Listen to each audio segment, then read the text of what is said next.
ഓം നമോ ഭഗവതേ വാസുദേവായ. ഓം നമോ ഭഗവതേ വാസുദേവായ. ഓം അജ്ഞാനതിമിരാന്തസ്യ ജ്ഞാനാഞ്ജനശലാകയാ ചക്ഷുരുന്മീലിതം യേന തസ്മൈ ശ്രീഗുരവേ നമഃ. ഗുരവേ ഗൗരചന്ദ്രായ രാധികായൈ തദാലയേ കൃഷ്ണായ കൃഷ്ണഭക്തായ തദ്ഭക്തായ നമോ നമഃ. ഹരേ കൃഷ്ണ കൃഷ്ണ കൃഷ്ണ ഹരേ ഹരേ, ഹരേ രാമ രാമ രാമ ഹരേ ഹരേ. യസ്വാനുഭാവമഖിലശ്രുതിസാരമേകം അധ്യാത്മദീപമതിരിതീർഷദന്തമോന്തം സംസാരിണാം കരുണയാഗപുരാണഗുഹ്യം തം വ്യാസസൂനുപയാമി ഗുരും മുനീനാം. നാരായണം നമസ്കൃത്യ നരം ചൈവ നരോത്തമം ദേവീം സരസ്വതീം വ്യാസം തതോ ജയമുദീരയേത്. ശൃണ്വതാം സ്വഗതാ കൃഷ്ണ പുണ്യശ്രവണ കീർത്തനഃ ഹൃദ്യന്തസ്തോ ഹി അഭദ്രാണി വിഘ്നോതി സുഹൃത്സദാ. നഷ്ടപ്രായേഷു ഭദ്രേഷു നിത്യം ഭാഗവത സേവയാ ഭഗവത്യുത്തമ ശ്ലോകേ ഭക്തിർഭവതി നൈഷ്ഠികീ. ഹരേ കൃഷ്ണ കൃഷ്ണ കൃഷ്ണ ഹരേ ഹരേ, ഹരേ രാമ രാമ രാമ ഹരേ ഹരേ. പഞ്ചതത്വാത്മകം കൃഷ്ണം ഭക്തരൂപസ്വരൂപകം ഭക്താവതാരം ഭക്താഖ്യം നമാമി ഭക്തിശക്തികം. ഹരേ കൃഷ്ണ കൃഷ്ണ കൃഷ്ണ ഹരേ ഹരേ, ഹരേ രാമ രാമ രാമ ഹരേ ഹരേ. നന്ദനന്ദന സുന്ദരാനന സുന്ദരീ ജനസേവിത സ്കന്ദസായക കോടിസന്നിഭ കിന്നരാതി നിഷേവിത ഇന്ദിരാരമണാരവിന്ദ ഭവാതി വന്ദിത മാധവ ഇന്ദുവംശമണേ ഭവർണവമധ്യഗംബരി പാഹി മാം. ഹരേ കൃഷ്ണ കൃഷ്ണ കൃഷ്ണ ഹരേ ഹരേ, ഹരേ രാമ രാമ രാമ ഹരേ ഹരേ. നമോ ഓം വിഷ്ണുപാദായ കൃഷ്ണപ്രേഷ്ഠായ ഭൂതലേ ശ്രീമതേ മഹാവിഷ്ണു ഗോസ്വാമിനിധി നാമിനേ. നമോ ഓം വിഷ്ണുപാദായ കൃഷ്ണപ്രേഷ്ഠായ ഭൂതലേ ശ്രീമതേ ഭക്തിവേദാന്ത സ്വാമിനിധി നാമിനേ. നമസ്തേ സാരസ്വതേ ദേവേ ഗൗരവാണി പ്രചാരിണേ നിർവിശേഷ ശൂന്യവാദി പാശ്ചാത്യദേശധാരിണേ. ജയ ശ്രീകൃഷ്ണ ചൈതന്യ പ്രഭു നിത്യാനന്ദ ശ്രീ അദ്വൈത ഗദാധര ശ്രീവാസാദി ഗൗരഭക്തവൃന്ദ. വന്ദേഹം ശ്രീഗുരോ ശ്രീയുതപദകമലം ശ്രീഗുരുൻ വൈഷ്ണവാംശ്ച ശ്രീരൂപം സാഗ്രജാതം സഹഗണ രഘുനാഥാന്വിതം തം സജീവം സദ്വൈതം സാവധൂതം പരിജനസഹിതം കൃഷ്ണ ചൈതന്യദേവം ശ്രീരാധാകൃഷ്ണപാദാൻ സഹഗണലളിതാ ശ്രീവിശാഖാന്വിതം. ഹേ കൃഷ്ണ കരുണാസിന്ധോ ദീനബന്ധോ ജഗൽപദേ ഗോപേശ ഗോപികാകാന്ത രാധാകാന്ത നമസ്തുതേ. തപ്തകാഞ്ചന ഗൗരാംഗീ രാധേ വൃന്ദാവനീശ്വരി വൃഷഭാനുസുതേ ദേവി പ്രണമാമി ഹരിപ്രിയേ. വാഞ്ചാകൽപതരൂപ്യശ്ച കൃപാസിന്ധുഭ്യേവ ച പതിതാനാം പാവനേഭ്യോ വൈഷ്ണവേഭ്യോ നമോ നമഃ. ഹരേ കൃഷ്ണ. എല്ലാവർക്കും ഭാഗവതം ക്ലാസ്സിലേക്ക് സ്വാഗതം. അതുപോലെ എല്ലാവർക്കും ഒരു സന്തോഷപൂർണമായ ഏകാദശിയും അതുപോലെ എല്ലാവർക്കും എൻ്റെ വളരെ എളിമയോടുള്ള അഭിവാദ്യങ്ങളും. ഹരേ കൃഷ്ണ.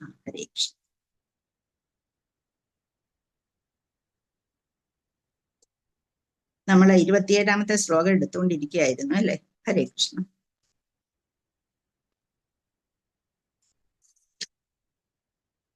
27ാമത്തെ ശ്ലോകത്തിൽ എന്താണ് പറഞ്ഞിരുന്നത്? ഹരേ കൃഷ്ണ.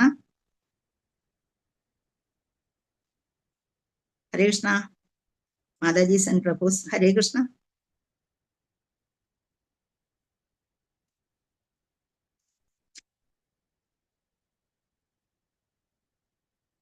എല്ലാരും ഇല്ലേ? എന്തോ പോയോ? കൃഷ്ണചിന്തയിൽ പരിപൂർണമായി നിമഗ്നനായിരുന്നാൽ നമ്മൾ ഭൗതിക മാലിന്യങ്ങളിൽ നിന്നും പൂർണ്ണ സ്വതന്ത്രനായി തീരും.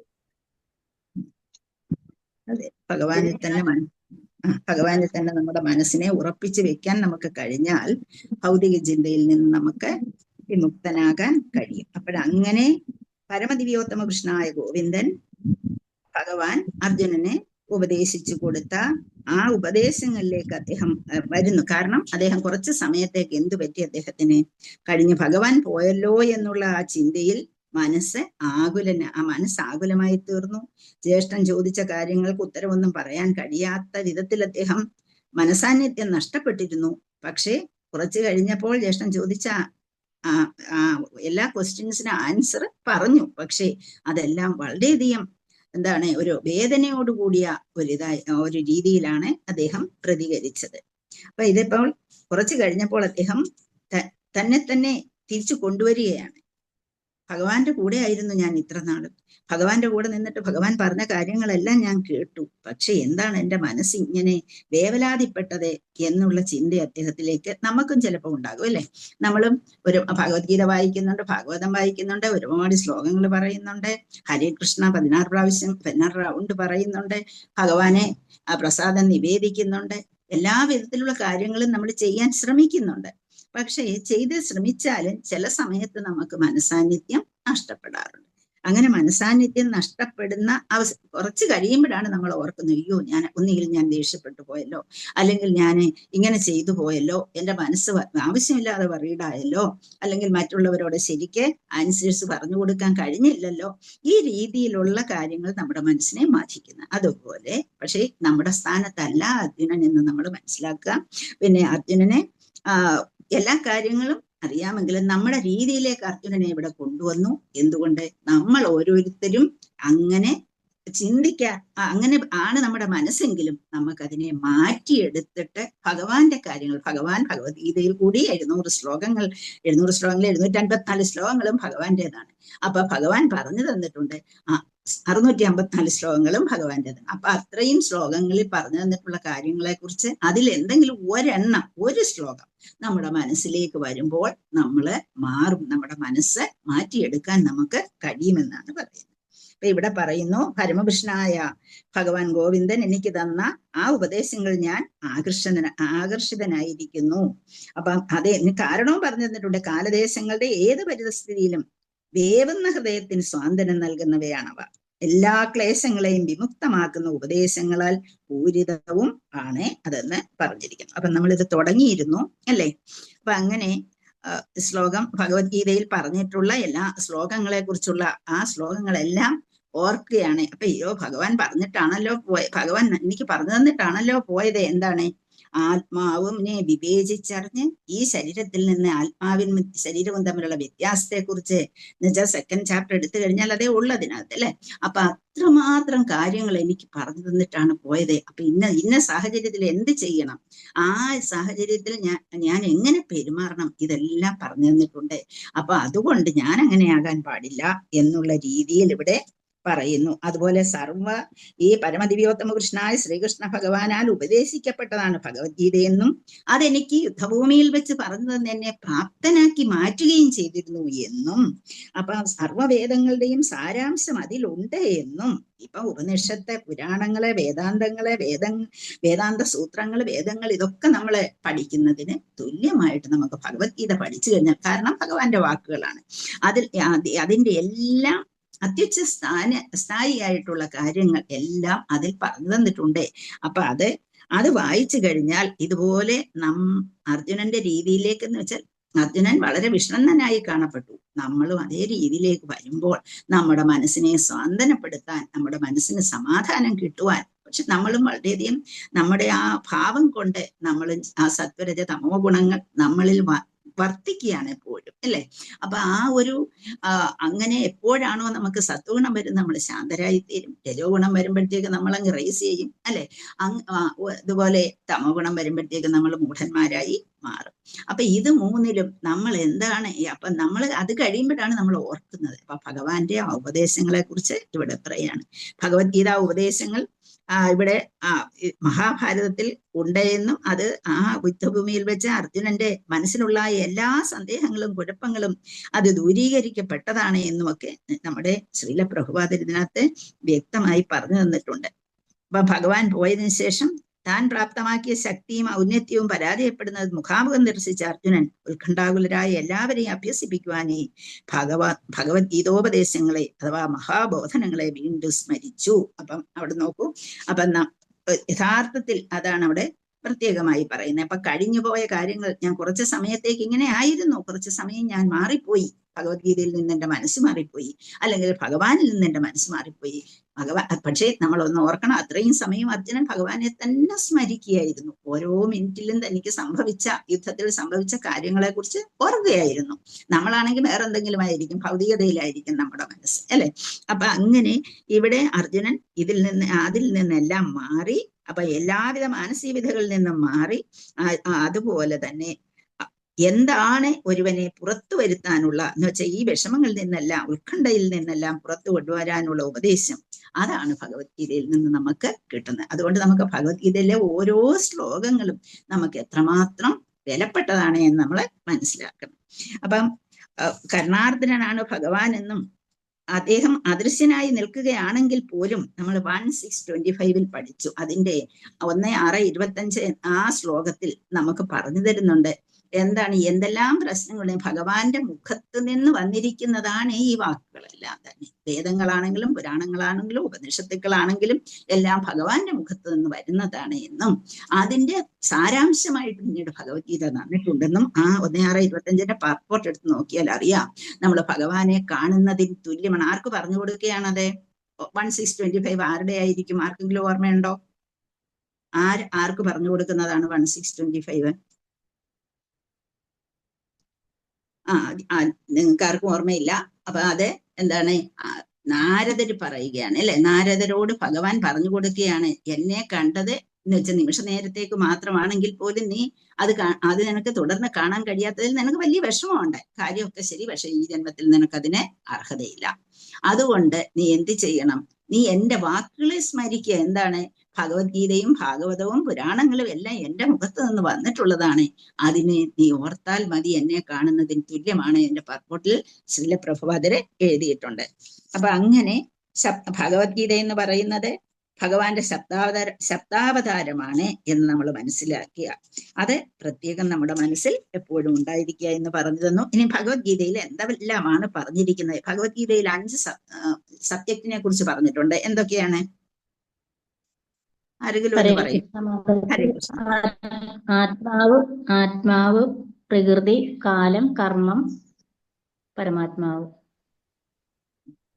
ആത്മാവ് എന്ന് പറയുന്ന ആരാണ്? ജീവാത്മാവ്. ആത്മാവിനെ കുറിച്ച്. ജീവാത്മാവ്, പ്രകൃതി, കർമ്മം,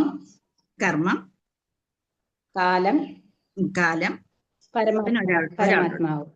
പരമപുരുഷൻ, പരമദിവ്യോത്തമ പുരുഷൻ.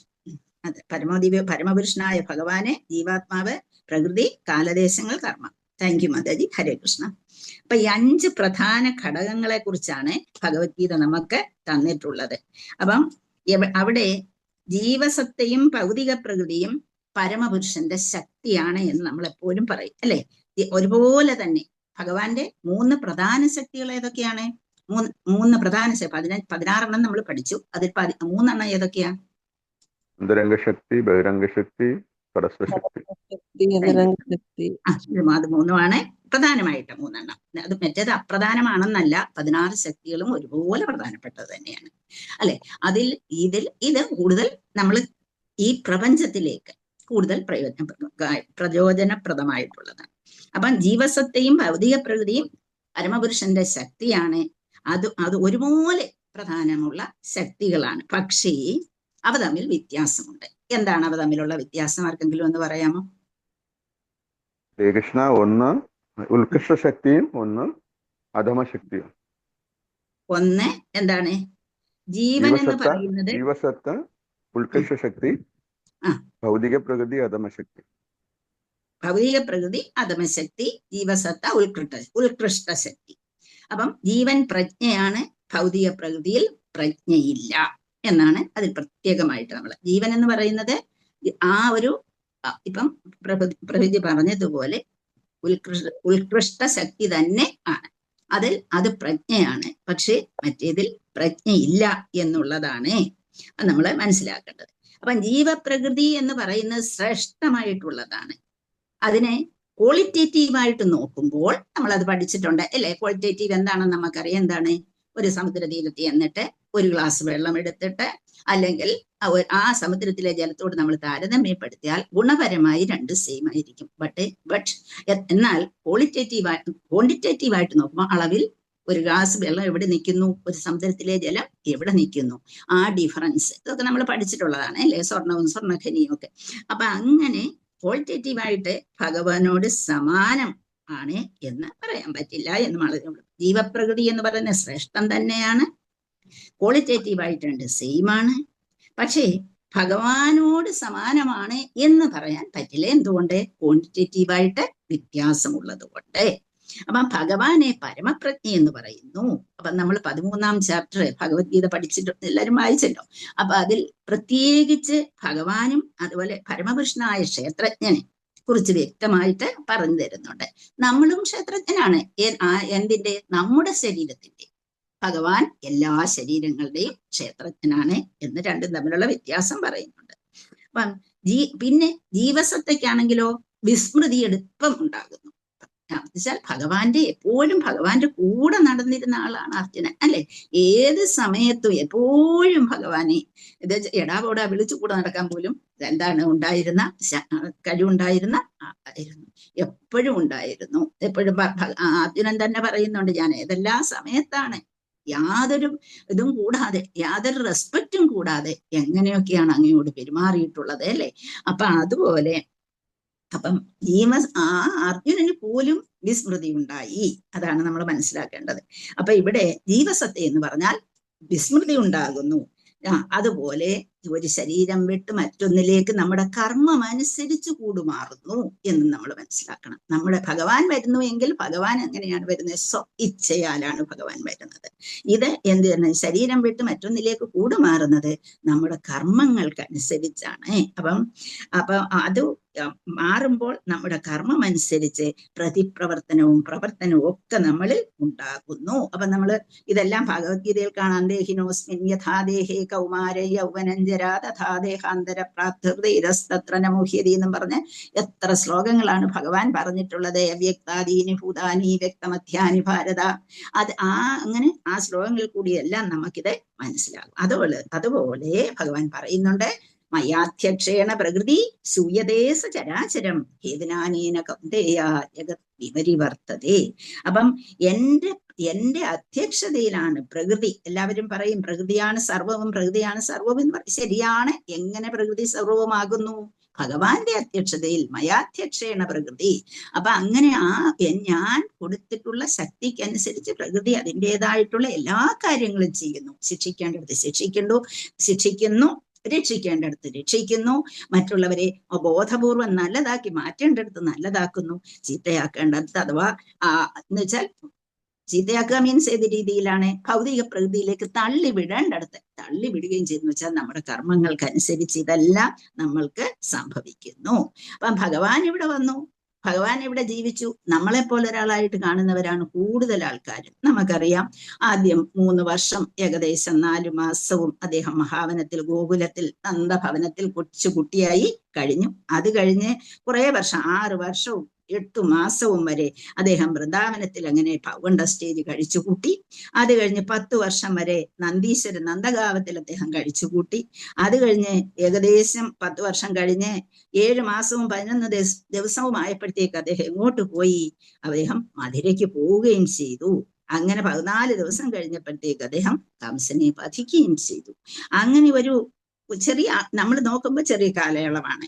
പക്ഷേ ആ ഒരു ഭഗവാൻ ഇത്രയും കാലം ഇവിടെ നിന്ന് കാര്യങ്ങൾ നോക്കി എന്ന് പറയുന്നത് യഥാർത്ഥത്തിൽ അതൊരു വലിയ കാലയളവ് തന്നെ ആണ് എന്നുള്ളതാണ്. നമ്മുടെ അളവനുസരിച്ച് 3 വയസ്സ് വരെ ഉള്ളോ 6 വയസ്സ് വരെ ഉള്ളോ എന്ന് നമുക്ക് തോന്നുന്നു. പക്ഷേ ഭഗവാൻ എന്ന് പറയുന്നത്, ഭഗവാന്റെ ടൈം അനുസരിച്ച് നോക്കുമ്പോൾ അതൊരു വലിയ കാലയളവ് തന്നെ ഭഗവാൻ ഇവിടെ ഉണ്ടായിരുന്നു എന്ന് നമ്മൾ മനസ്സിലാക്കും. അപ്പൊ ആ ഭഗവാൻ തന്നെയാണ്, വേറെ ആരും തന്നെ അല്ല. ഭഗവാന്റെ 4 ഭാവങ്ങളെ കുറിച്ച് നമുക്കറിയാം. എന്തൊക്കെയാ 4 ഭാവങ്ങളെ? എല്ലാവർക്കും അറിയാവുന്നത് ഇപ്പോഴേ. ഹരേ കൃഷ്ണ. ഈ ജോലികളെല്ലാം ചെയ്യുന്നത്. ഭഗവാൻ വൃന്ദാവനം വിട്ട് എങ്ങും പോകില്ല എന്ന് ഞാൻ നേരത്തെ പറഞ്ഞു അല്ലെ. വൃന്ദാവനത്തിൽ വിട്ട് കണ്ണൻ എങ്ങോട്ടും പോവില്ല, കൃഷ്ണൻ എങ്ങോട്ടും പോവില്ല വൃന്ദാവനം വിട്ടിട്ട്. അത് ഗോലോകത്തിലാണെങ്കിലും ശരി, ഇവിടെയാണെങ്കിലും ശരി. അപ്പൊ വേറെ ആരാണ് ഈ ജോലിയൊക്കെ ചെയ്തത് എപ്പോഴെവിടെ? യോഗമായ യോഗമായ ഉണ്ട്. യോഗമായ ആരുടെ കൂടെ നിൽക്കുന്നു? കണ്ണന്റെ കൂടെ നിൽക്കുന്നു, എപ്പോഴും ഉണ്ട്. അപ്പൊ 4 ഭാവങ്ങളാണ് ഈ ജോലി ചെയ്യുന്നത്. നമുക്കറിയാം എന്താണ് ആ അക്രൂരഘട്ടിൽ എത്തുന്ന അവസരത്തിൽ അല്ലെ, ഭാവങ്ങൾ ആരെ കാണിക്കുന്നു? അക്രൂരനെ ഭഗവാനെ കാണിച്ചു കൊടുക്കുന്നുണ്ടല്ലോ ജലത്തില്. അതിനുശേഷം പിന്നെ ആരാണ് മധുരയ്ക്ക് പോയത്? വാസുദേവനാണ് മധുരയ്ക്ക് പോകുന്നത്. ഭഗവാൻ അവിടെ തന്നെ വൃന്ദാവനത്തിലാണ് ഭഗവാന്റെ ഭാവമുള്ളത്. അതുകൊണ്ട് ഭഗവാൻ വൃന്ദാവനം വിട്ട് എങ്ങും പോകുന്നില്ല. പക്ഷേ ഭഗവാന്റെ എല്ലാ കർമ്മങ്ങളും ഭഗവാന്റെ ആ ഭാവങ്ങൾ, 4 ഭാവങ്ങളാണ് ഇതെല്ലാം ചെയ്തു പോകുന്നത് എന്ന് നമ്മൾ മനസ്സിലാക്കണം. അപ്പം ഭഗവത്ഗീതയിൽ ഈ 4 കാര്യങ്ങളെ കുറിച്ച് പറയുന്നു എന്ന് പറഞ്ഞു. നമുക്കതിൽ നിന്ന് മാറ്റാൻ കഴിയുന്നത് എത്രയേ ഉള്ളൂ? എന്ത് മാത്രമേ ഉള്ളൂ? പരമപുരുഷൻ, ജീവാത്മാവ്, പ്രകൃതി, കാലം, ദേശം, ഇതൊക്കെ കാലത്തെയും മാറ്റാൻ നമുക്ക് കഴിയില്ല. അതുകൂടാതെ ഒരു കാര്യം മാത്രം നമുക്ക് മാറ്റിയെടുക്കാം. എന്താണ്? കർമ്മം. നമ്മുടെ പ്രവർത്തനങ്ങൾ, നമ്മുടെ കർമ്മങ്ങളെ മാറ്റിയെടുക്കാൻ കഴിയും എന്നുള്ളതാണ്. അപ്പൊ അവിടെ അത് പറഞ്ഞു തന്നിട്ടുണ്ട് നമുക്ക്. പിന്നെ ജീവസത്ത, പ്രകൃതി, കാലദേശങ്ങൾ എന്നിവ ശാശ്വതമായി നിലനിൽക്കുന്നതാണ്. എന്നാൽ ജീവസത്ത, പ്രകൃതി, കാലം എന്നിവ നിരപേക്ഷനും സർവസ്വതന്ത്രനുമായ പരമദിവ്യോത്തമ പുരുഷന്റെ നിയന്ത്രണത്തിന് കീഴിലാണ് എന്ന് നമ്മൾ മനസ്സിലാക്കിയിരിക്കുന്നു. അതുപോലെ ഭഗവാനും ജീവാത്മാവും അവിജ്ഞാനമുള്ളവരാണ്. ജീവചൈതന്യം അഥവാ ജീവശക്തി എന്ന നിലയിൽ സചേതനങ്ങളായാൽ ഇരുവർക്കും താതാത്മ്യബോധമുണ്ട്. അപ്പം ജീവശക്തിക്കും ഭഗവാനും തമ്മിലുള്ള ബോധത്തെ കുറിച്ചിവിടെ പറഞ്ഞിരിക്കുന്നു. പിന്നെ മഹത്തത്വത്തെ കുറിച്ച് എല്ലാവരും കേട്ടിട്ടുണ്ടാവും അല്ലെ. എന്തിനുള്ളതാണ്? സൃഷ്ടിക്ക് ആവശ്യമായ ഘടകങ്ങൾ 26 ഘടകങ്ങൾ ഉൾപ്പെടുന്നു അല്ലെ.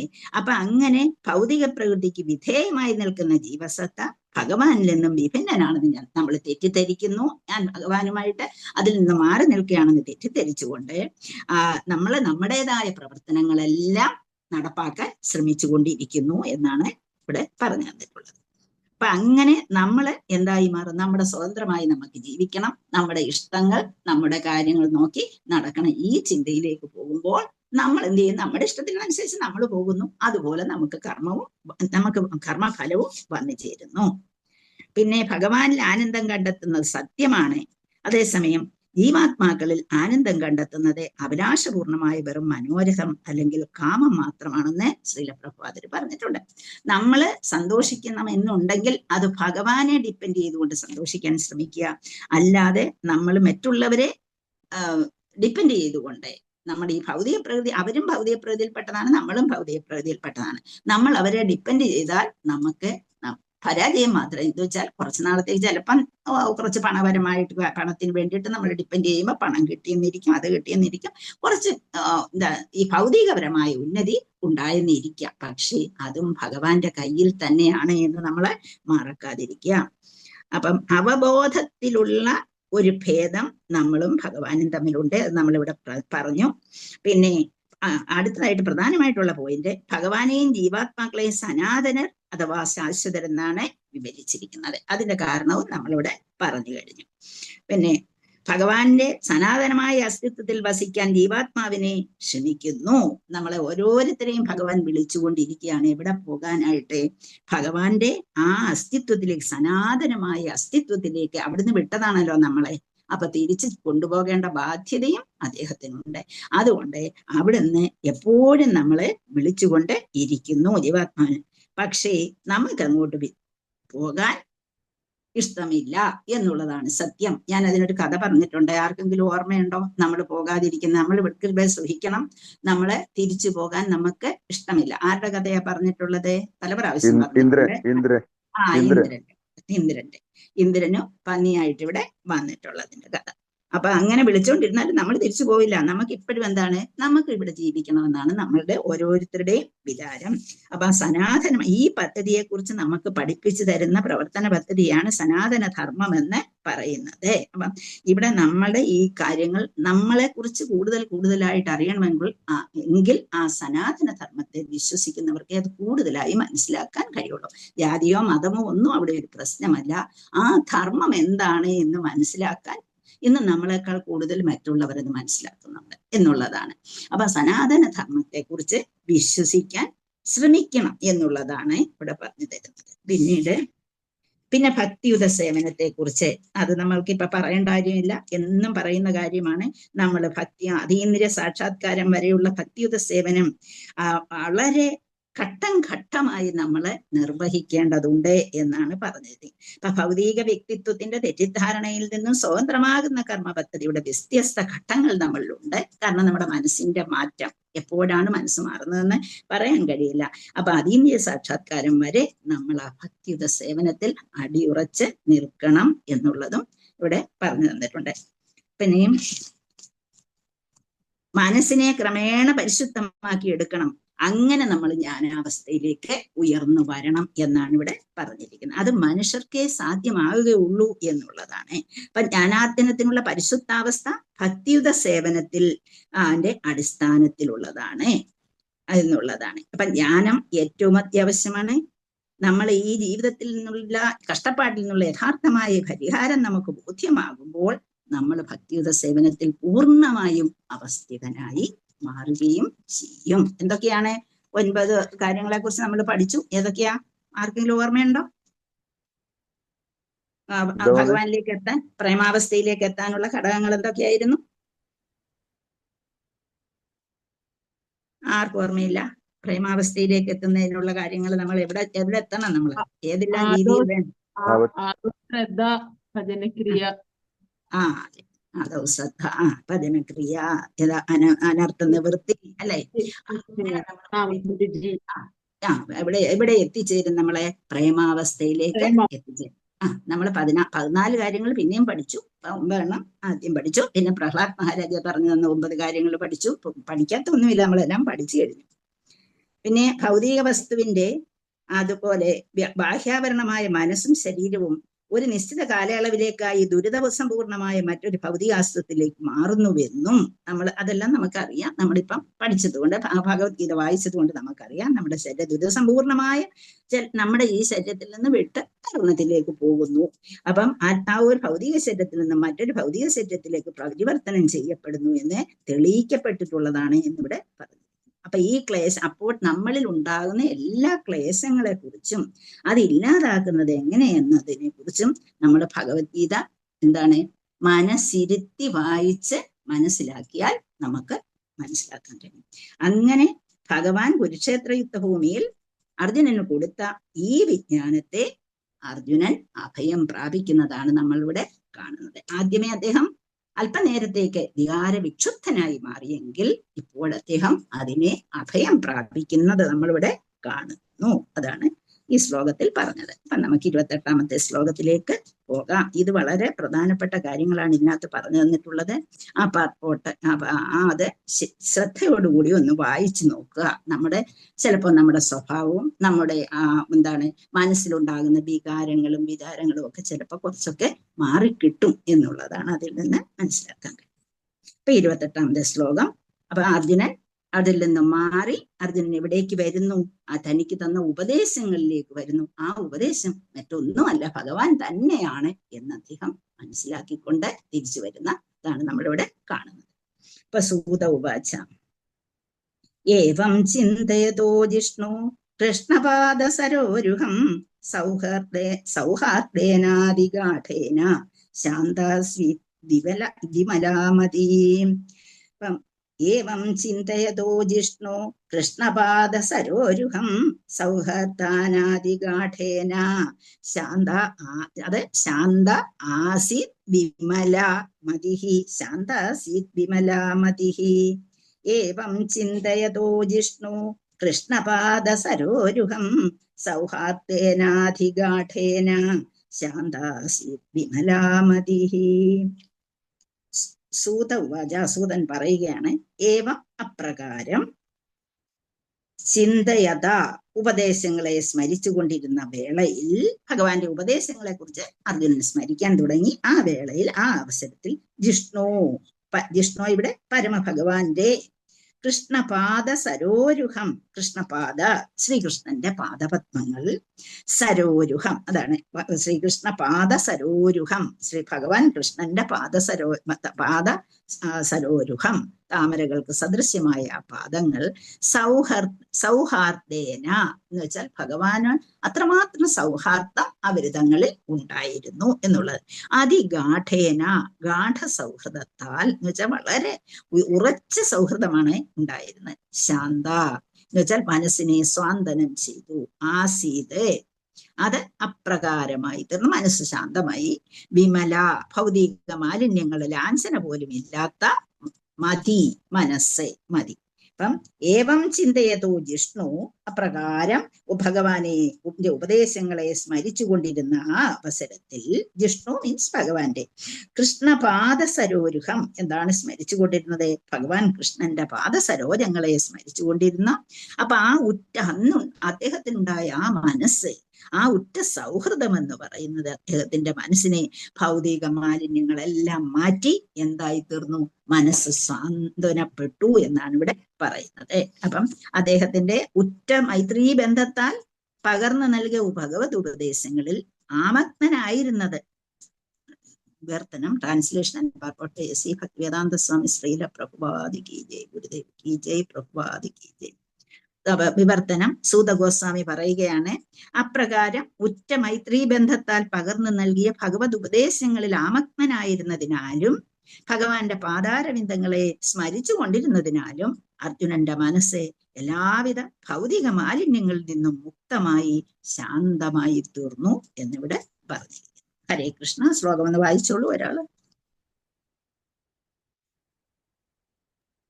ഹരേ കൃഷ്ണ. വായിക്കട്ടെ?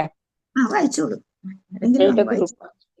പ്രഭാതർക്ക് ജയ്. ഓം നമോ ഭഗവതേ വാസുദേവായ. സൂത ഉവാച ഏവം ചിന്തയതോ ജിഷ്ണു കൃഷ്ണപാദാസരോരുകം സൗഗർദേന അധികാഢേന ശാന്ത അസി വിമലാമതി.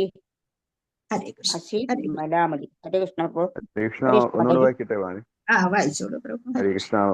ഓം നമോ ഭഗവതേ വാസുദേവായ. സുതോവാച ഏവം ചിന്തയതോ ജിഷ്ണു കൃഷ്ണപാദാസരോരുഹം സൗഹാർദ്ദേനാധികൃദ്ദേന ശാന്താസിത് വിമലാമതിഃ. ഹരേ കൃഷ്ണ. ഹരേ കൃഷ്ണ. സൗഹാർദ്ദേന അധിഗാഠേന. അപ്പൊ നമ്മളെ കൃഷ്ണപാദ സരോരുഹം, സാധാരണ നമ്മൾ കൃഷ്ണനെ കുറിച്ച് ഓർക്കുമ്പോൾ ആ പാദ സരോരുഹം എന്ന് പറയുമ്പോൾ തന്നെ നമ്മുടെ മനസ്സ് അവിടേക്ക് എത്തണം, അല്ലേ? എത്തും എന്നുള്ളതാണ്. അപ്പൊ ഭഗവാനെ നമ്മൾ പല രീതിയിൽ പറയാറുണ്ട്, അല്ലെ? ഭഗവാന്റെ പാദങ്ങളെ സ്മരിക്കുക എന്ന് പറയുന്നത് നമുക്കൊരു, നമ്മുടെ മനസ്സിലൊരു സന്തോഷം ഉണ്ടാക്കുന്ന ഒന്നാണ്, അല്ലെ? നമുക്ക് എല്ലാവർക്കും. അപ്പം ഭഗവാനെ നമ്മൾ ഹരി എന്ന് വിളിക്കും. പല രീതിയിൽ നമ്മൾ ഭഗവാനെ വിളിക്കും. നമുക്ക് സാഹചര്യത്തിനനുസരിച്ച് നമ്മുടെ മനസ്സിൽ എന്തോ വരുന്നോ അതെല്ലാം നമ്മൾ ഭഗവാനെ വിളിക്കും. ഹരിഹി എന്ന് പറഞ്ഞാൽ എന്താണ് ഈ ഹരി എന്ന വാക്കിന്റെ അർത്ഥം? ഹരിക്കുന്നവനാണ്. ചിലർ പറയും, ഓ ഭഗവാൻ എല്ലാം ഹരിച്ചോണ്ട് പോകും, ഓടക്കുടലൊന്നും വെക്കാൻ പാടില്ല. ഇവിടെ തിരുവനന്തപുരത്തൊക്കെയാണെങ്കിൽ വന്നെങ്കിൽ ഓടക്കുടൽ വെച്ച് ഭഗവാനെ വെക്കുന്നത് പോലും പേടിയാണ് എല്ലാവർക്കും. എന്താണ്? ഹരിയാണ്. അപ്പൊ ഓടക്കുടൽ വിളിച്ച് എല്ലാം കൊണ്ടുപോകും എന്നുള്ള വിചാരമാണ്. അപ്പൊ എന്താ ഹരി എന്ന വാക്കിന്റെ അർത്ഥം? ഹൃദയത്തിൽ ഉണ്ടായിരിക്കുന്ന എല്ലാ പാപങ്ങളെയും, എല്ലാ കറകളെയും, എല്ലാ പാപങ്ങളെയും മാറ്റി ഹൃദയത്തെ ശുദ്ധമാക്കി എടുക്കുന്നവനാണ് ഹരി. അദ്ദേഹത്തിന്റെ ഓടക്കുടൽ വിളി അതിനുള്ളതാണ്, അല്ലാതെ നമ്മുടെ പൈസ എടുത്തുകൊണ്ട് പോകാനുള്ളതല്ല. നമ്മുടെ പൈസ എല്ലാം മാറ്റിയെടുക്കാനുള്ള ഒന്നും അല്ല. ഭക്തഹൃദയത്തിൽ നിന്ന് എല്ലാ പാപങ്ങളെയും മാറ്റിയിട്ട്, എല്ലാ പാപങ്ങളെയും നീക്കിക്കളഞ്ഞിട്ട് നമ്മുടെ ഹൃദയത്തെ ശുദ്ധമാക്കി മാറ്റുന്നവനാണ് ഹരി എന്ന് പറയുന്ന ആ വാക്കിന്റെ അർത്ഥം എന്ന് പറയുന്നത്. പിന്നെ നമ്മൾ ഭഗവാനെ ചിലപ്പം ഓം നമോ നാരായണായ നമോ എന്ന് പറയും, അല്ലെ? നാരായണൻ എന്നും പറയും. നമ്മളിപ്പൊ പഠിച്ചു കൃഷ്ണൻ, അടുത്ത സ്റ്റേജ് ഏതാണ്, അടുത്ത സ്റ്റേജാണ് ഇപ്പം നമുക്കറിയാം, അല്ലേ? ഗോലോക വൃന്ദാവനത്തിൽ ആര്, അത് കഴിഞ്ഞ് വൈകുണ്ഠത്തിൽ ആര്, അദ്ദേഹം എങ്ങനെയാണ് അവിടെ വരുന്ന, ഏത് ഭാവങ്ങളാണ്, ഇതൊക്കെ നമ്മളിപ്പൊ പഠിച്ചുകൊണ്ട് കുറച്ചു പേർക്കെങ്കിലും അത് ഓർമ്മ കാണും, അല്ലെ? അപ്പൊ നാരായണൻ എന്ന് പറയുന്നത് എവിടെയാണുള്ളത്? നാരായണൻ വൈകുണ്ഠം. വൈകുണ്ഠത്തിൽ ഗോലോക വൃന്ദാവനത്തിൽ കൃഷ്ണനെ കാണുമ്പോൾ നമ്മൾ ഇവിടെ വരുമ്പോഴത്തേക്ക് അദ്ദേഹത്തെ നാരായണനായി കാണുന്നു അല്ലെ. അപ്പൊ അതിന്റെ അർത്ഥം എന്താണെന്ന് അറിയാമോ? എല്ലാ സർവ്വജീവജാലങ്ങളെയും പരിരക്ഷിക്കുന്നവൻ നാരായണൻ എന്ന് പറയുന്നത്.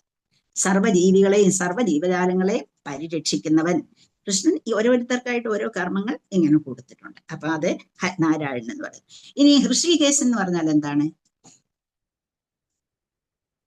ഇന്ദ്രിയങ്ങളുടെ നാഥൻ. എല്ലാ ജീവികളുടെയും അഥവാ എല്ലാവരുടെയും ഇന്ദ്രിയങ്ങളുടെ ആത്യന്തികമായ നിയന്ത്രകൻ എന്ന് പറയുന്നത് ഭഗവാനാണ്. അതുകൊണ്ടാണ് അദ്ദേഹത്തെ ഹൃഷികേശൻ. നമ്മൾ ഒരുപാടടുത്ത് ഹൃഷികേശോ അപ്പം നമ്മൾ വിളിക്കാറുണ്ട്. പിന്നെ ഭഗവാൻ എന്ന് പറഞ്ഞാൽ എന്താണ്? ഭഗവാൻ ഐശ്വര്യങ്ങളുടെയും നായകനായിട്ടുള്ളവൻ, സർവാകർഷകനായ ആത്മീയ ജീവസത്തയാണ്. എല്ലാ ഐശ്വര്യങ്ങളും നിറഞ്ഞിരിക്കുന്ന സർവാകർഷകനായിരിക്കുന്ന ജീവസത്തയാണ് ഭഗവാൻ എന്ന് പറയുന്നത്. പിന്നെ ഭഗവാനെ നമ്മൾ എന്താ പറയാറ്? കൃഷ്ണൻ എന്ന് വിളിക്കും. ഓരോ ഭക്തരുടെയും പേര് ചേർത്ത് വിളിക്കും, അല്ലെങ്കിൽ കൃഷ്ണൻ വധിച്ചവരുടെ പേര് ചേർത്ത് വിളിക്കും. പല രീതിയിൽ നമ്മൾ വിളിക്കണം. സാത്വതാംപതി, സാത്വതാംപതി എന്ന് മിക്കവാറും എല്ലായിടത്തും നമ്മളിപ്പോ കണ്ടു. എന്താണ് ഈ സാത്വതാംപതി? സാത്വതരായിരിക്കുന്നവരുടെ പതിയാണ് ഭഗവാൻ എന്ന് പറഞ്ഞാൽ വിശുദ്ധരായിട്ടുള്ളവരും ധാർമ്മികരായിട്ടുള്ളവരുടെ നാഥൻ ഭഗവാനാണ്. ഭഗവാൻ പറയത്തില്ലേ, ഞാൻ എല്ലാവരെയും ഒന്നുപോലെയാണ് കാണുന്നത്, എനിക്ക് ആരോടും യാതൊരു പാർഷ്യാലിറ്റിയും ഇല്ല, എല്ലാവരെയും എനിക്ക് ഒരുപോലെയാണ്, എൻ്റെ മക്കളാണ് സർവരും. പക്ഷേ എന്നെ ഓർക്കുന്നവരെ ഞാനും സ്മരിക്കും, എൻ്റെ ഭക്തരെ ഞാൻ എപ്പോഴും ഓർക്കും എന്ന് ഭഗവാൻ പറയുന്നുണ്ട്. അതുകൊണ്ടാണ് ഇവിടെ പറഞ്ഞിരിക്കുന്നത് വിശുദ്ധരും ധാർമ്മികരുമായവരുടെ നാഥനാണ് സാത്വതാംപതി എന്ന് പറയുന്നത്. ഇവിടെ അതിന് എക്സാമ്പിൾ ഒന്ന് പറഞ്ഞാമോ? ബ്രാഹ്മണ്യദേവായ ബ്രാഹ്മണഹിതായിച്ച എന്നൊക്കെ പറയും. ഇവിടെ വിശുദ്ധരും ധാർമ്മികരുമായവരുടെ നാഥൻ എന്ന് പറയുന്നത് ഇവിടെ എന്താണ്? ഭഗവാൻ യദു കുടുംബത്തിൽ ഭഗവാൻ വന്ന് ജനിച്ചു. അപ്പൊ അവിടെയുള്ള എന്താണ്, ആരാണ് ചോദിക്കുന്നത്? കുന്തിദേവി ചോദിക്കുന്നുണ്ടേ അല്ലേ, യദുരാജാവിനെ സന്തോഷിപ്പിക്കുന്നതിന് വേണ്ടിയാണോ അങ്ങ് വന്നത് എന്നും ഒരു ചോദ്യം അവിടെ വരുന്നുണ്ട്. അപ്പൊ യദു കുടുംബത്തെ സംരക്ഷിക്കുന്നതിന് വേണ്ടി അദ്ദേഹം അവിടെ നിന്നു. പിന്നെ ആരാണ്? അദ്ദേഹത്തെ തന്നെ വിശ്വസിച്ച് വന്ന, അദ്ദേഹത്തിനോടൊപ്പം വന്ന ഗോപബാലന്മാരെയും ഗോപികമാരെയും ഒക്കെ, അവരൊക്കെയും എങ്ങനെയുള്ളവരാണ്? സാത്വതാംപതികളാണ്. അപ്പൊ അവര് ആ സാത്വതരാണ്, സാത്വതാംപതികളല്ല സാത്വതരാണ്. അപ്പൊ ആ സാത്വതന്മാരുടെ പതിയാണ് ഭഗവാൻ എന്ന്. അപ്പൊ അങ്ങനെ പല പേരിൽ നമ്മൾ പറയാറുണ്ട് അല്ലേ. അപ്പൊ ആ ഒരു ഭഗവാനെ ഇങ്ങനെ അർത്ഥവത്തായി പല പേരുകളിൽ നമ്മൾ സ്മരിക്കാറുണ്ട്. ഭഗവാൻ നിരപേക്ഷനാണ്, പരിപൂർണനാണ്. അപ്പം നമ്മൾ അദ്ദേഹത്തിൽ ആമഗ്നനായിരിക്കുകയാണെങ്കിൽ, അപ്പൊ നമ്മൾ ചോദിക്കും, നമുക്ക് എപ്പോഴും അദ്ദേഹത്തിൽ ആമഗ്നനാകാൻ കഴിയുമോ? നമ്മളെ കർമ്മങ്ങളിൽപ്പെട്ട് നമ്മൾ ഓഫീസിലും മറ്റും പല കാര്യങ്ങളിലും നമ്മൾ നമ്മുടെ മനസ്സിനെ ഉടക്കിയിടുമ്പോൾ, കാരണം നമ്മൾ അതിലാണ് അപ്പോഴപ്പം നമുക്ക് അത് ചെയ്തില്ല ഇത് ചെയ്തില്ല എന്ന് ഓരോന്നിലും നമ്മൾ ശ്രമിക്കുമ്പോൾ പറ്റുമോ എന്ന് ചോദിക്കും. മനസ്സ് നമ്മുടേത് അതുപോലെ ഉറപ്പുള്ളതാണെങ്കിൽ, മനസ്സിനെ ഭഗവാനിൽ വെച്ചിട്ടുള്ളതാണെങ്കിൽ നമ്മൾ ചെയ്യുന്ന കർമ്മങ്ങൾ എപ്പോഴും ശരിയായി വരും എന്നുള്ളതാണ്. അപ്പൊ അതിലെ ഭഗവാൻ നമ്മൾക്ക് ഏത് സമയമാണോ പറ്റുന്നത് ആ സമയത്തൊക്കെയും നാമം, രൂപം, ഗുണം, ലീലകൾ, പാർഷദന്മാർ, ഈ വക കാര്യങ്ങൾ എല്ലാം നമ്മുടെ സ്മരണയിലുണ്ടോ? ഭഗവാനെ കുറിച്ച് സ്മരിക്കാൻ പറ്റുന്ന സമയത്ത് പ്രത്യേകിച്ച് വീട്ടമ്മമാർക്കുള്ള ഒരു സഹായം എന്താണ്?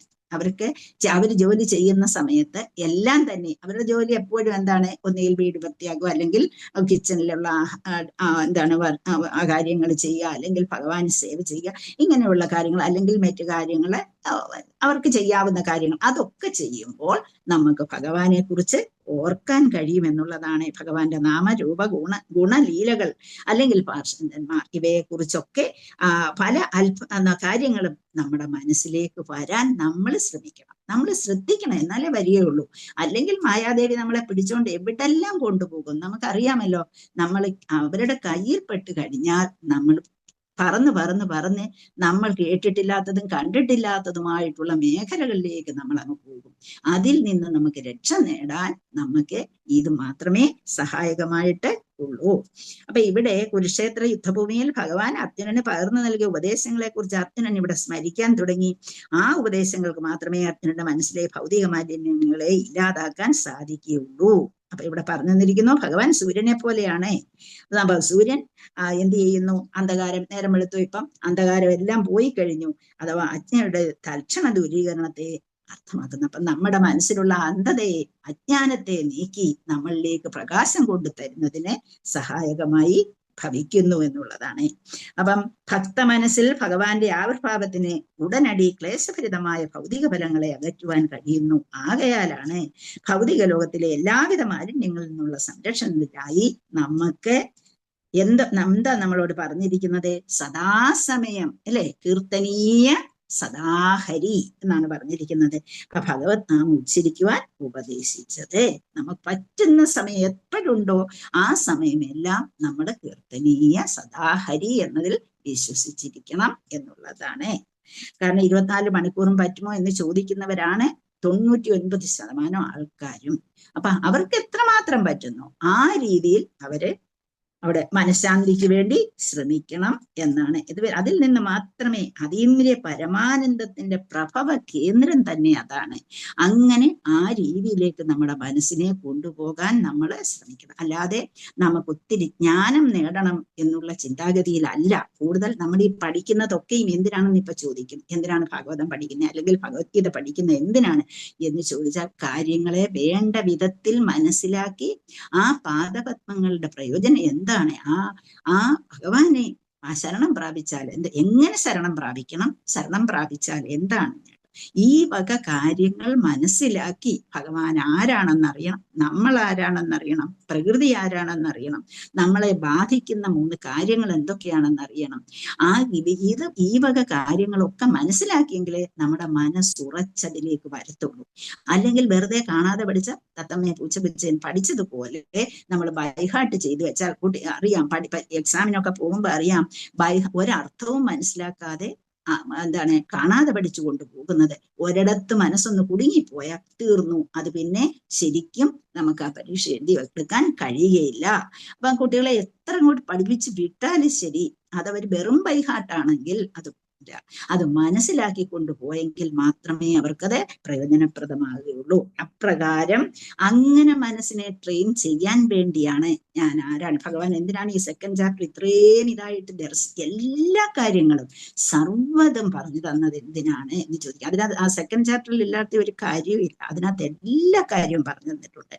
അപ്പൊ നമ്മളെ മനസ്സിലാക്കുക, നമ്മൾ ചെയ്യേണ്ടത് എന്താണെന്നറിയുക, നമ്മൾ ഉയർന്നു വരാൻ എന്താണ് മാർഗമെന്നറിയുക, നമ്മുടെ കർമ്മങ്ങൾ എങ്ങനെയാണെന്നറിയുക. ഇനി ഒരു യോഗസ്ഥനായാൽ അദ്ദേഹം എങ്ങനെയാണ് ജീവിക്കുക, അത് ചോദ്യം അങ്ങോട്ട് അർജുനൻ ചോദിച്ചത് കൊണ്ടാണ് പറഞ്ഞത്. അപ്പൊ യോഗസ്ഥനായാൽ എങ്ങനെയാണ് ജീവിക്കേണ്ടതെന്ന് അറിയുക, നമ്മുടെ മനസ്സും അതുപോലെ നമ്മളും ഭഗവാനും തമ്മിലുള്ള വ്യത്യാസം അറിയുക. ഈ വക കാര്യങ്ങൾ മനസ്സിലാക്കിയാൽ മാത്രമേ നമ്മുടെ മനസ്സിന് മനഃശാന്തി കിട്ടി നമുക്ക് ഏത് സന്ദർഭത്തിലും നമുക്ക് ഭഗവാനെ ആശ്രയിക്കാൻ കഴിയുള്ളൂ എന്നുള്ളതാണ് നമ്മൾ അതിൽ ആ 2nd ചാപ്റ്റർ വളരെ ഇതായിട്ട് നമുക്ക് പറഞ്ഞു തന്നിട്ടുള്ളത്. അപ്പം ഒരു മാനസിക വ്യഥ, വിയോഗം ഉണ്ടാകുമ്പോൾ മാനസിക വ്യഥ ഉണ്ടാവും. നമുക്ക് ഏറ്റവും അടുത്ത ആൾക്കാരുടെയൊക്കെ വിയോഗം നമ്മുടെ മനസ്സിനെ മതിച്ചെന്നിരിക്കാം. പക്ഷേ അവിടെയും നമ്മുടെ മനസ്സിനെ സ്വാന്തനപ്പെടുത്താനുള്ള കഴിവ് ഈ വക കാര്യങ്ങൾ മനസ്സിലാക്കുമ്പോൾ ഉണ്ട്. അല്ലാതെ ജ്ഞാനം കൊണ്ട് പ്രയോജനമുണ്ടോ? ഞാൻ ഇപ്പം പറയുക ഭക്തിയാണ് ഏറ്റവും വലുത്, ജ്ഞാനമല്ല എന്ന് പറഞ്ഞു തന്നാൽ അവിടെ ക്വസ്റ്റ്യൻസ് പലതാണ് അല്ലേ. അപ്പൊ ആ ക്വസ്റ്റ്യൻസ് അതിനെയല്ല നമ്മൾ പ്രാധാന്യം കൊടുക്കേണ്ടത്. നമ്മൾ എങ്ങനെയാണ് ആ വിശ്വാസത്തിലേക്ക് എത്തേണ്ടത്? നമുക്കല്ലാതെ വിശ്വാസം ഇല്ലാതെ നമുക്കൊന്നും മുന്നോട്ട് കൊണ്ടുപോകാൻ കഴിയില്ല. അപ്പൊ പലയിടത്തും നമ്മൾക്ക് തെറ്റുകൾ പറ്റും. അപ്പം ആ തെറ്റുകളെ ഇല്ലാതാക്കാനാണ് നമുക്ക് ഈ വക അറിവുകൾ ഭഗവാൻ തന്നിട്ടുള്ളത്. അതുകൊണ്ട് ജ്ഞാനം വേണ്ട എന്ന് പറയുന്നില്ല. പക്ഷെ ജ്ഞാനിയായിട്ട് കഴിയുമ്പോൾ നമ്മളിൽ അഹംഭാവം ഉണ്ടാകരുത് എന്നുള്ളത് പ്രത്യേകം നമ്മൾ നോട്ട് ചെയ്യേണ്ട വരുന്നതാണ്. നമുക്ക് അതെല്ലാം അറിയാം എനിക്കതറിയാം, എനിക്ക് വായിക്കാൻ നന്നായിട്ട് അറിയാം, അല്ലെങ്കിൽ എനിക്ക് നല്ലതായി ക്ലാസ് എടുക്കാൻ അറിയാം, അല്ലെങ്കിൽ എനിക്ക് നല്ലതായിട്ട് പ്രസാദം ഉണ്ടാക്കാൻ അറിയാം, അല്ലെങ്കിൽ എനിക്ക് നല്ലതായിട്ട് കൃഷ്ണനെ ഒരുക്കാൻ അറിയാം, അല്ലെങ്കിൽ മാല കെട്ടാൻ അറിയാം. ഇങ്ങനെയൊക്കെ ആകുമ്പോഴത്തേക്കും നമ്മളിലൊരു അഹംഭാവം ഉണ്ടാകാതെ ഇരിക്കാൻ നമ്മൾ വളരെയധികം ശ്രദ്ധിക്കേണ്ടിയിരിക്കുന്നു. അപ്പം മാനസിക വ്യഥ ഇവിടെ അർജുനനുണ്ടായ കാര്യമെന്ന് പറയുന്നത് അദ്ദേഹത്തിനുണ്ടായ വിയോഗത്താൽ ഉണ്ടാകുന്ന മാനസിക വ്യഥയും മറ്റും അതീന്ദ്രിയ പരമാനന്ദത്തിന്റെ പ്രഭവ കേന്ദ്രം ആയിരുന്നു. അവയെ ഒരിക്കലും ദുഷിച്ച ഭൗതിക വിയോഗത്തോട് താരതമ്യപ്പെടുത്താവുന്നത് അല്ല എന്ന് ഇവിടെ പറഞ്ഞു. ഹരേ കൃഷ്ണ. നമുക്ക് അടുത്ത ശ്ലോകത്തിലേക്ക് പോവാം. വാസുദേവാംഗ്രി അനുധ്യാന വാസുദേവാംഗ്രി അനുധ്യാന പരിബ്രംഹിത രംഹസ ഭക്ത്യാ നിർമ്മതിതാ ഭക്ത്യാ നിർമ്മതിത അശേഷയാണ് കേട്ടോ. ഭക്ത്യാ നിർമ്മിതതാ ശേഷ കഷായ ധിഷണോർജുന വാസുദേവാംഗ്രി അനുധ്യാന പരിബ്രംഹിത രംഹസ ഭക്ത്യാ നിർമ്മതിതാ ശേഷ കഷായ ധിഷണോർജുന ഭക്ത്യാ നിർമ്മിതിതാ ശേഷ കഷായ ധിഷണോർജുന വാസുദേവ അംഘ്രി അനുധ്യാന പരിബ്രംഹിത രംഹസ. അത്രയും വാക്കുകൾ ആ ഫസ്റ്റ് ലൈനിലുള്ളത്. വാസുദേവ അംഘ്രി, ഭഗവാന്റെ അംഘ്രി പാദാരവിന്ദങ്ങൾ, അനുധ്യാന എന്ന് വെച്ചാൽ വീണ്ടും വീണ്ടും സ്മരിക്കുകയാൽ പരിബ്രംഹിത രംഹസ എന്ന് വെച്ചാൽ പരിബ്രഹ്മം എന്ന് വെച്ചാൽ വളരെ വിസ്താരത്തിൽ വളരെയധികം എന്താണ് ഡീറ്റെയിൽ ആയിട്ട് രംഹസ അതിവേഗത്തിൽ.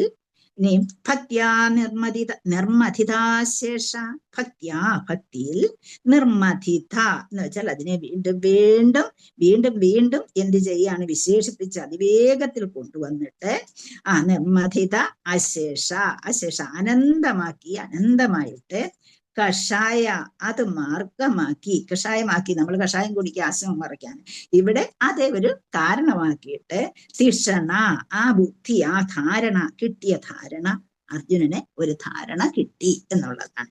ഡീറ്റെയിൽ ആയിട്ട് നിർമ്മതിതാശേഷ കഷായ തിഷ്ണോർജുന ഭക്ത്യാ നിർമ്മതിതാശേഷ കഷായ തിഷ്ണോ അർജുന. അപ്പം ഭഗവാന്റെ പാദാരവിന്ദങ്ങളെ നിരന്തര സ്മരണയാൽ പരിബ്രംഹിത രംഹസ വിസ്തൃതമായി അതിവേഗത്തിൽ പരിബ്രംഹിത രംഹസ. പിന്നെ ഭക്ത്യാ നിർമ്മതിതാശേഷ ഭക്തിയിലങ്ങ് ആ മനസ്സിനെ ഉറപ്പിച്ച് അതിവേഗം അങ്ങ് ഉറപ്പിച്ചിട്ട് അശേഷം അനന്തമായ ആ കഷായ അതിനെ അനന്തമായിട്ടുള്ള അതിനെ മാർഗമാക്കിക്കൊണ്ട് അർജുനൻ ആ ബുദ്ധിയിൽ സ്ഥിതനായി എന്ന് വെച്ചാൽ ഭഗവാന്റെ കൊടുത്തിട്ടുള്ള ആ പറഞ്ഞു കൊടുത്ത കാര്യങ്ങളിൽ മനസ്സിനെ ഉറപ്പിച്ച് അതിൽ അദ്ദേഹം നിമഗ്നനായി തീർന്നു. അതിന്റെ വിവർത്തനം ട്രാൻസ്ലേഷൻ ഭക്തിവേദാന്ത സ്വാമി ശ്രീയുടെ പ്രഭു. അർജുനന്റെ നിരന്തര ഭഗവത് പാദാംബുജ സ്മരണം അദ്ദേഹത്തിന്റെ ഭക്തിയെ അതിവേഗം വർദ്ധിപ്പിച്ചു. തന്നിമിത്തം അദ്ദേഹത്തിന്റെ വിചാരങ്ങളിലെ കുഴപ്പങ്ങൾ കുറയപ്പെടുകയും ചെയ്തു. അപ്പം നമ്മൾക്കും ഭഗവാന്റെ പാദാംബുജ സ്മരണം നമ്മുടെ ഈ കുഴപ്പങ്ങളിൽ നിന്നെല്ലാം രക്ഷിക്കും എന്നാണ് ഇവിടെ പറഞ്ഞിരിക്കുന്നത്. ശ്ലോകം വായിച്ചോളൂ. ഹരേ കൃഷ്ണ. ഹരേ കൃഷ്ണ. ഓം നമോ ഭഗവതേ വാസുദേവായ. വാസുദേവാംഘ്യനുധ്യാന പരിബൃംഹിതരംഹസ ഭക്ത്യാ നിർമ്മതിതാശേഷ കഷായാദിഷണോർജുന. ഹരേ കൃഷ്ണ. ഹരേ കൃഷ്ണ. ഒരാളുടെ വായിച്ചു. ഹരേ കൃഷ്ണ. വാസുദേവായ. വാസുദേവാംഘ്യനുധ്യാന പരിബൃംഹിതരംഹസ ഭക്ത്യാ നിർമ്മതിതാശേഷ കഷായധിഷണോർജുന. ഹരേ കൃഷ്ണ. ഹരേ കൃഷ്ണ. മാതാജി. ഹരേ കൃഷ്ണ. ശ്രീല ഗുരുപ്രഭാതർക്ക് ജയ്. ഓ നമോ ഭഗവതി വാസുദേവായ. ശ്ലോകം 29. വാസുദേവാംഗ്രി അനുധ്യാന പരം ബ്രഹ്മിതരംഹസ ഭക്ത്യാ നിർമ്മതിത അശേഷ കഷായ ദീക്ഷണാർജുന. ഹരേ കൃഷ്ണ മാതാജി. ഹരേ കൃഷ്ണ. പരിബ്രംഹിത രംഹസ വാസുദേവാംഗ്രനുധ്യാന പരിബ്രംഹിത രംഹസ ഭക്ത്യാ നിർമ്മതിതാശേഷ കഷായധിഷണോർജുന. ഹരേ കൃഷ്ണ.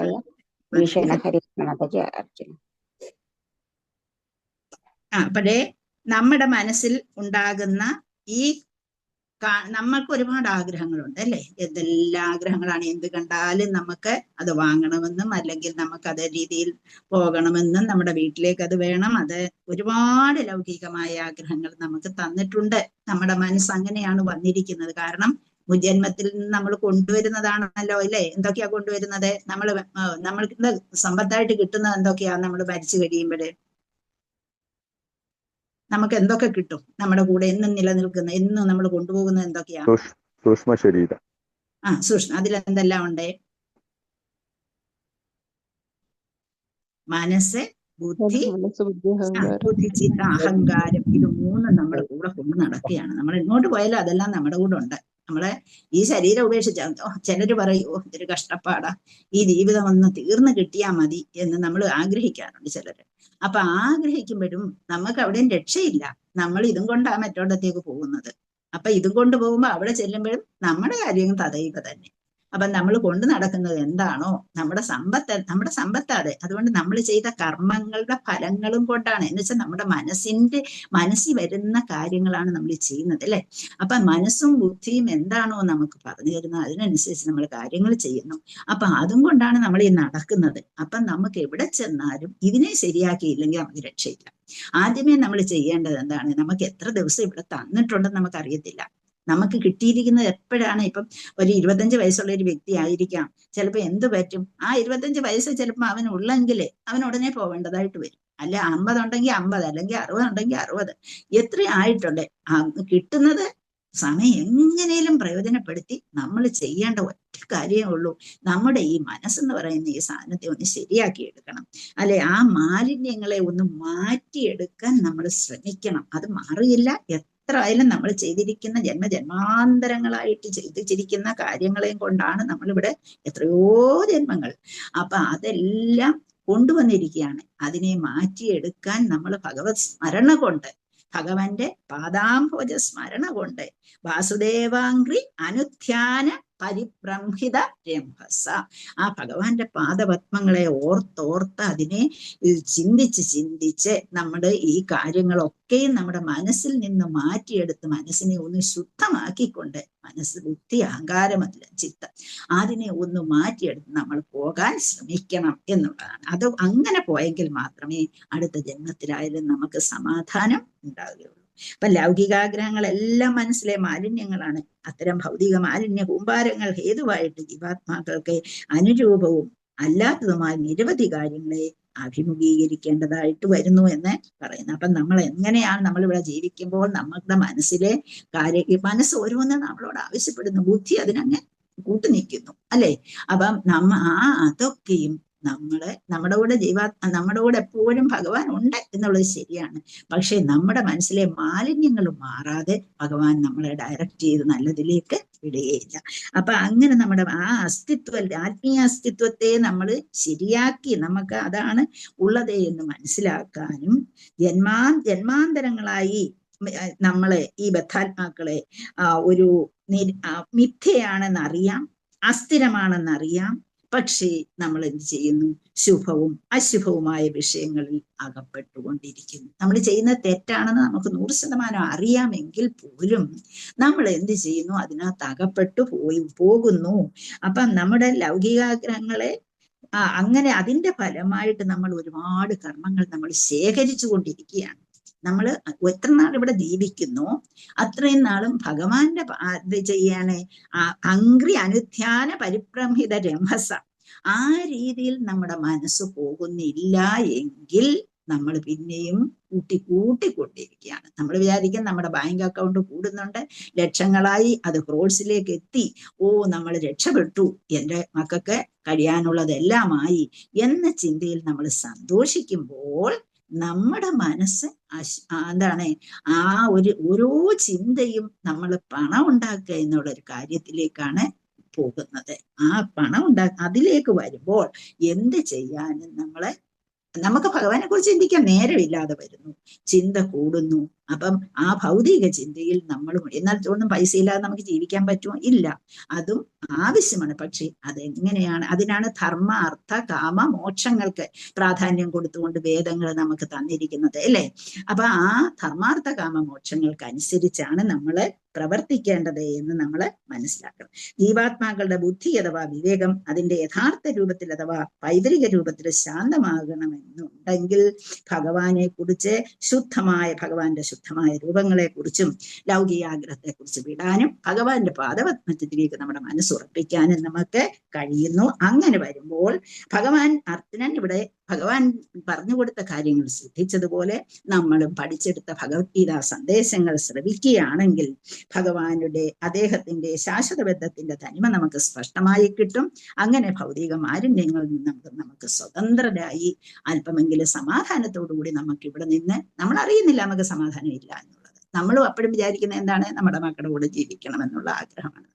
അപ്പൊ അതിൽ നിന്ന് നമുക്ക് എന്ത് ചെയ്യാൻ കഴിയും? യാഥാർത്ഥ്യത്തെ നമ്മുടെ ഓർമ്മയിൽ വരുത്തി നമുക്ക് തിരിച്ചു പോകാൻ കഴിഞ്ഞാൽ മാത്രമേ നമുക്ക് ശരിയായ ഒരു ജീവിതം കൈവരിക്കാൻ കഴിയുള്ളൂ. ഹരേ കൃഷ്ണ. നമുക്കിവിടെ നിർത്താം, സമയം കഴിഞ്ഞു പോയി. ഹരേ കൃഷ്ണ.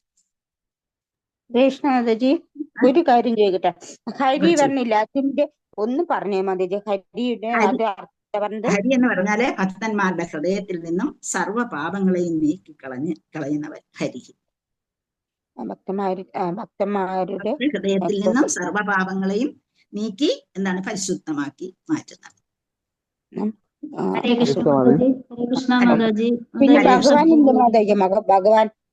ഭഗവാൻ എന്ന് പറഞ്ഞാൽ ഭഗവാൻ എന്ന് പറയുന്നത് 6 ഭാവങ്ങളെ കുറിച്ച് പഠിച്ചിട്ടുണ്ട്. എന്തൊക്കെയാണ്? Richness, strength, beauty, knowledge, renunciation എന്ന് 6 കാര്യങ്ങളെ കുറിച്ച്, 6 ഐശ്വര്യങ്ങളെ കുറിച്ച് നേരത്തെ പറഞ്ഞു തന്നിട്ടുണ്ടല്ലോ. ആ 6 ഐശ്വര്യങ്ങളും പൂർണ്ണമായിട്ടുള്ള എന്നുള്ളതാണ്. അപൂർണമായിട്ട് 6 ഐശ്വര്യങ്ങളും നിറഞ്ഞിരിക്കുന്നതായ ഭഗവാൻ എന്താണ്?